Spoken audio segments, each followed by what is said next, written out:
পুনিতাই core kitchen থেকে সবাইকে স্বাগতম। আপনাদের সাথে আছে আমি জয়প্রিয়া সখী দেবী দাসী। আজকে মানে গৌর নিত্যানন্দ প্রভু মহাপ্রভুর অধিবাস। আজকে আমি মহাপ্রভুর জন্য অধিবাসে একটু এখানে কি রান্না করছি সেটাই আপনাদের সাথে শেয়ার করছি। এখানে বানাচ্ছি লুচি, অধিবাসের দিন লুচি। এখানে লুচি করছি, এখানে ময়দাটা মাখা হয়ে গেছে, লুচিও বেজে নিচ্ছি আর এখানে আমি বেলেও নিচ্ছি।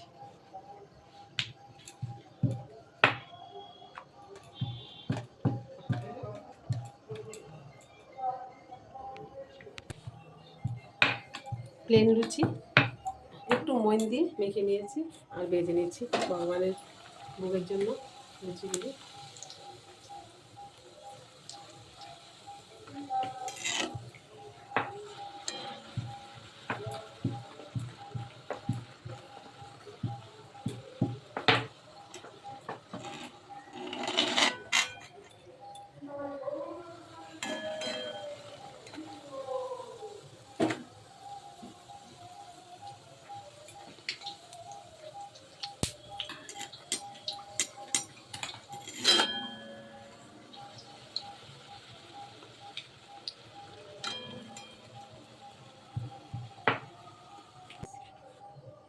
এরকমভাবে সব লুচি বেজে নিচ্ছে।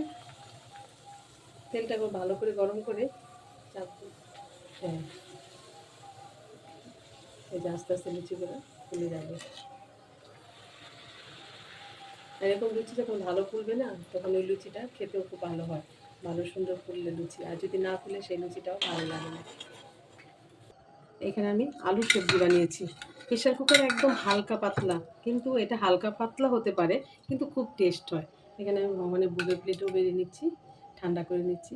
এই দেখুন, এই প্রেশার কুকারে এই মানে একটু আলু চচ্চড়িটা একটু কালো জিরে, একটা টমেটো, একটু লঙ্কা দিই, একদম সাদামাটা, একটু হলুদ ছাড়া এই আলু তরকারিটা, এটা লুচি দিয়ে খুব ভালো লাগে। আমি আজকে ভগবানের জন্য এই আলু তরকারিটাই বানিয়েছি। আজকে রাতে ভোগ হলো লুচি আর আলুর সবজি। এখন আমি ঠান্ডা করে তুলসী পাতা দিয়ে ভগবানকে ভোগ লাগিয়ে দেবো। সবাই ভালো থাকবেন, সুস্থ থাকবেন। আবার দেখা হচ্ছে পরের ভিডিওতে। হরে কৃষ্ণ।